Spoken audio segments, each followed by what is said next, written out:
જેતપરમાં થોડા સમયથી ખેડૂતો દ્વારા વિવિધ માંગણીઓ બાબતે ઉપવાસ કરવામાં આવી રહ્યું છે, જેના અનુસંધાને વિવિધ લેવલથી જે ખેડૂતો છે એમના સાથે વાત કરવામાં આવી હતી.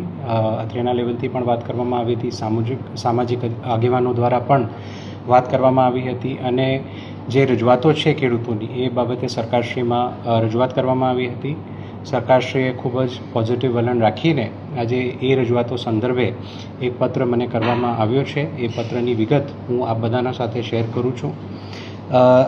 પત્રમાં મને જે સંબોધીને લખવામાં આવ્યું છે એમાં સરકારશ્રી દ્વારા કહેવામાં આવ્યું છે, મોરબી જિલ્લા ખેડૂત સમિતિ દ્વારા વીજળીના થાંભળા ખેતરમાં નાખવા સંદર્ભે ધરણા ચાલી રહ્યા છે. ખેડૂત સંબંધી સમિતિ દ્વારા માનનીય મુખ્યમંત્રીશ્રીને લેખિતમાં આપેલ માંગણીઓના આવેદન સંદર્ભે ખેડૂત સમિતિના સભ્યો અને આગેવાનો સાથે રાજ્ય સરકારની ઉચ્ચ સ્તરીય સમિતિના સભ્યશ્રીઓ સાથે ટેલિફોનિક તથા રૂબરૂ ચર્ચા ખેડૂત સમિતિના સભ્યો અને આગેવાનો સાથે થયેલ છે.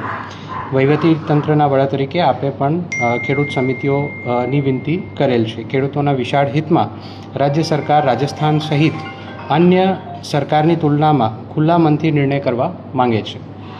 સમિતિના સભ્યશ્રીઓએ ટેલિફોનિક ચર્ચા દરમિયાન વાતચીત થયેલ છે. ટેલિફોનિક બાબતો ટેકનિકલ અને કાયદાકીય હોય જેનો ઉકેલ ચર્ચા વિચારણા અને સંવાદ વગર કોઈપણ રાજ્ય અને દેશમાં સંભવ નથી. એનાથી આપ સૌ વિદિત છો. દેશમાં અને દુનિયામાં બનેલી ઘટનામાં પણ હમણાં આપે જોયું છે કે સંવાદ અને ચર્ચા વગર ઉકેલ સંભવ નહોતા. રાજ્ય સરકાર પણ ચર્ચા સંવાદ કરીને માંગણીઓનું આખરી સ્વરૂપ આપવા માટે તૈયાર છે.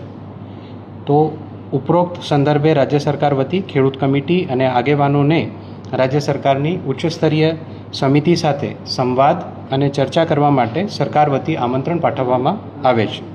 રાજ્ય સરકાર ચોક્કસ માને છે કે ખેડૂતોના હિતમાં ચર્ચા અને સંવાદથી જ ખેડૂતોના હિતમાં નિર્ણય લઈ શકાય, જેનાથી જે ખેડૂતોના ખેતરમાં વીજપોલ ઊભા થયા છે તે પોતે ગેરમાર્ગે ન દોરાય અને અસમંજસમાં ન રહે, તે પણ આપણી સામૂહિક જવાબદારી છે અને રાજ્ય સરકાર એ વસ્તુને સ્વીકારે છે.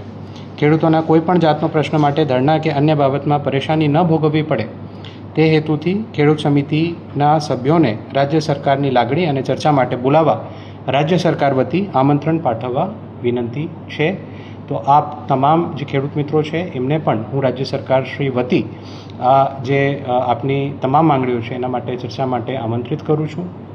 અને સરકારશ્રી આ તમામ મુદ્દાઓ બાબતે પોઝિટિવ છે એ બાબતમાં આ પત્રમાં પણ ઉલ્લેખ કર્યું છે. રાજસ્થાન સરકાર અને અન્ય સરકારોના પણ જે વિવિધ જીઆર છે આનું પણ ઉલ્લેખ સરકારશ્રીના આ પત્રમાં કરવામાં આવ્યું છે. તો સરકારશ્રી એક સ્ટેપ આગળ વધીને તમામ ખેડૂતો સાથે વાત કરવા માટે તૈયાર છે.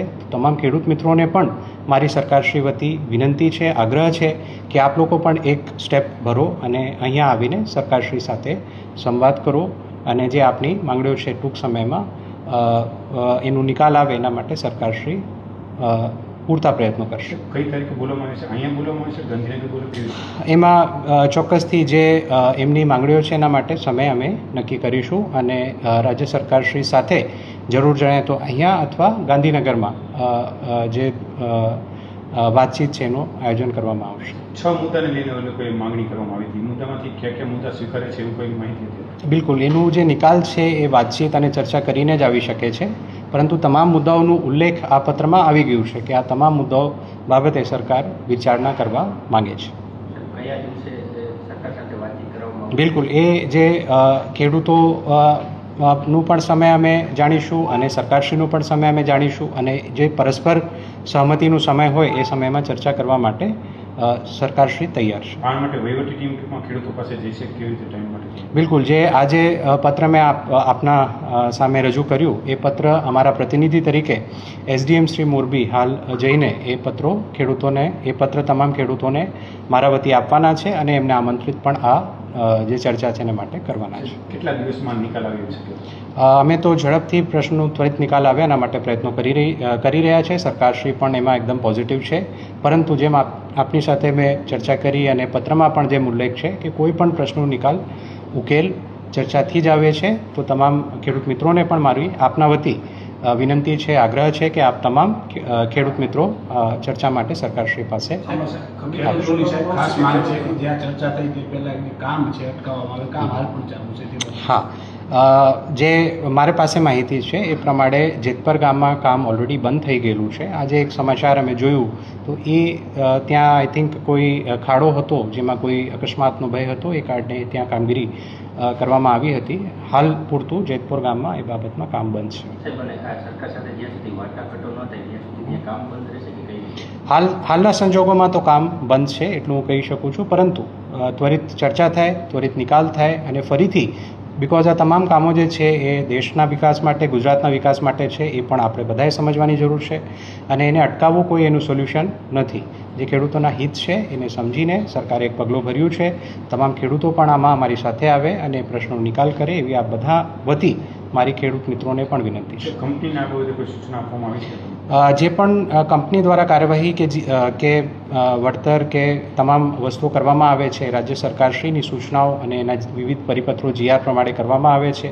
તો જે પણ આ ચર્ચાના અંતે ફાઇનલ કરવામાં આવશે સૂચનો, એના આધારે કામ કરવા માટે કંપની પણ બંધાયેલી છે અને એ પ્રમાણે જ કામગીરી કરવામાં આવશે.